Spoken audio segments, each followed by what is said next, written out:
လောကကြီးမှာဒီစိတ်တွေရဲ့အစွမ်းတတ္တိဟာအံ့ဩဖွယ်ရာကောင်းလောက်အောင်အစွမ်းအာနိသင်ရှိတယ်ဆိုတာကိုနားလည်ကြဖို့အရာရာသူကနေစတင်ပြီးတော့ဖြစ်ပေါ်လာဒါကိုနားလည်ဖို့အရေးမကြီးဘူးလားအရေးကြီးတယ်ဒါကြောင့်ရှေးသူတော်ကောင်းတွေကယုံညံ့စိတ်ထားစွမ်းပကအံ့အားသင့်ပွယ်ကြီးမားတယ်ဆင်းရဲမျိုးစုံအဖုံဖုံအကုန်ပေးနိုင်တယ်နော်ယုံညံ့တဲ့စိတ်တွေရဲ့အစွမ်းတတ္တိဟာအံ့ဩဖွယ်ရာကောင်းလောက်အောင်ကြီးမားတယ်သူ့ကိုအကြောင်းပြုပြီးတော့ကာယကမှုဝစီကမှုတွေနဲ့ပုံဖော်ကြတော့ပို့ပြီးတော့ယုံညံ့တဲ့စိတ်တွေရဲ့အစွမ်းတတ္တိဟာပြင်းထန်မလာဘူးလားပြင်းထန်လာတယ်အဲ့ဒါလိုပဲဦးဇင်းတို့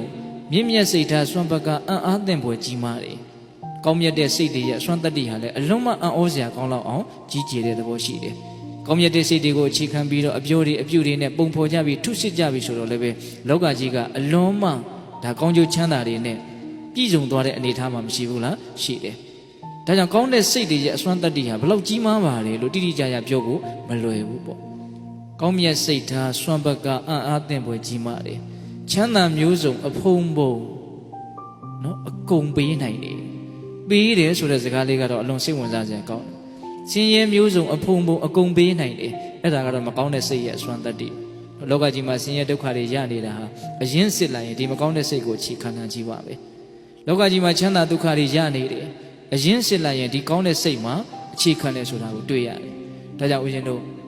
ဒီကနေ့ခေတ်တချို့နိုင်ငံတွေအလွန်မှချမ်းသာတဲ့အဆင်မြင့်ကြတယ်ရှိတယ်နော်ဘာသာတရားမတူပေမဲ့လို့သူတို့မှာအလွန်မြင့်မြတ်တဲ့စိတ်တွေရှိနေတယ်ဆိုတာကိုသိနိုင်တယ်နော်ဗုဒ္ဓဘာသာဖြစ်တိုင်းစိတ်ကောင်းနှလုံးကောင်းတွေရှိမယ်လို့ပြောလို့မရဘူးဟုတ်ရဲ့လားအဲ့တော့တကယ်တမ်းကဘာသာတရားတစ်ခုက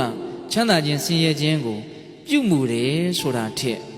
နော်စိတ်ကောင်းစိတ်မကောင်းကသာလဲချမ်းသာခြင်းဆင်းရဲခြင်းကိုပြုမှုတယ်ဆိုတာခုဒီမှာမတွေ့ရဘူးလားကောင်းတဲ့စိတ်ဖြစ်ရင်တော့ဘယ်ဘာသာဝင်ပဲဖြစ်ဖြစ်ဒါကောင်းတဲ့အကျိုးကိုရမှာပဲလေဟုတ်တယ်မဟုတ်လားမကောင်းတဲ့စိတ်တွေဖြစ်မိရင်တော့ဘယ်ဘာသာဝင်ပဲဖြစ်ဖြစ်မကောင်းတဲ့အကျိုးကျေးဇူးတွေကိုရမှာပဲသို့တော့ဦးဇင်းတို့ဗုဒ္ဓဘာသာတွေကတော့မြတ်စွာဘုရားရဲ့ဒေသနာတော်တွေဆိုတာကတော့